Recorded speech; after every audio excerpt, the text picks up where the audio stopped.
ma aimasin, et siin saab olema midagi veidrat ja hullumeelset, teades Kristjanit, nii palju ma teda tean, et midagi tõenäoliselt liiga struktureeritud just ei ole, et saab olema üks äge seiklus ja teekond.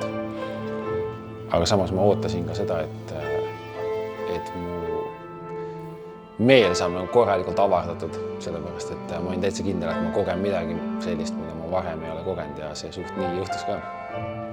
Et see on nagu, ma tahakski nii elada, et on kogu aeg sedasi.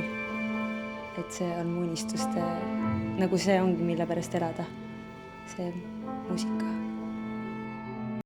Kristjan väga meisterlikult valib inimesi enda ümber ja nad kõik mängivad väga olulist rolli. Isegi, nagu ka need kõige väiksemad nupukesed, kes tegelikult on kõige suuremad lõpuks. Et jah. Ma ka väga täpselt ei osanud oodata, mida siit, kuidas siin see kõik hakkab olema ja see kõik on palju maagilisem, kui ma üldse oskasin ette kujutada. Et siin imeilusas asukohas, kus ma ei ole ka kunagi käinud, Mendes. Ja lihtsalt, ma ei tea, kuidagi selline kulgemine ja suudadki täiesti vabaks lasta, nagu sa ütlesid. Et alguses tuled jälle sellise väikse ebalusega, nagu alati, ja siis kõik see kramp kuidagi kaob.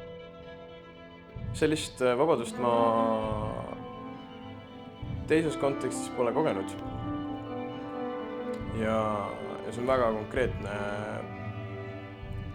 emotsioon, mis tuleb, kui olla ruumis ja ma aiman, et teised inimesed jagavad seda sama tunnet, seda sama vabadust.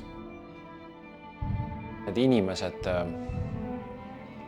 siin on selles mõttes nagu minu kogemusel hübriid nagu kahest maailmast, et ühel pool on selline väga meisterlikud muusikud, heliloojad, produtsendid, teiselt poolt inimesed, kes on Kristjaniga eesotsas hästi nagu avara meelega ja hästi siukse nagu teistmoodi mõtlejad.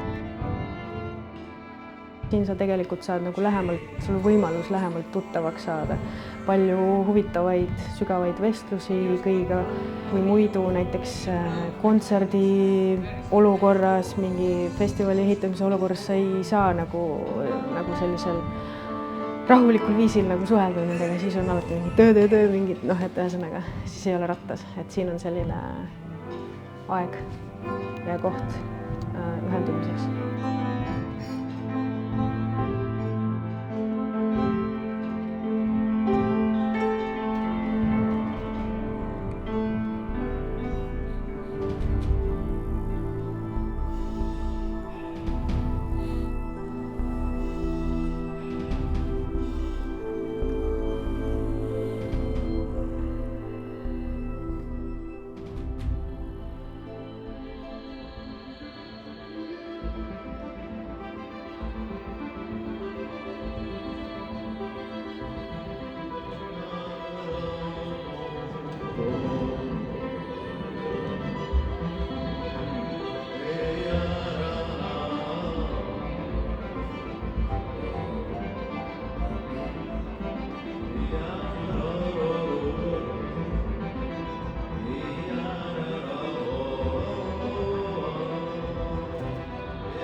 Ma küsisin neid mõlemalt, et nad kirjeldaksid mulle natuke seda kogemust, et millele ma nüüd õieti alla kirjutan, kui ma siia tulen nädalaks ajaks.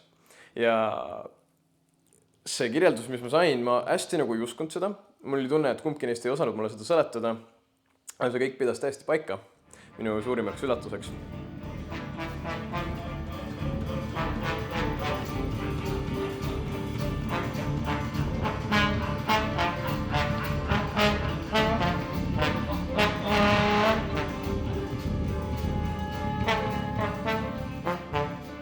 Sellele ei ole lihtsat vastust, mis siin toimub. Sest see veel toimub. See ei ole veel kõik lõppenud.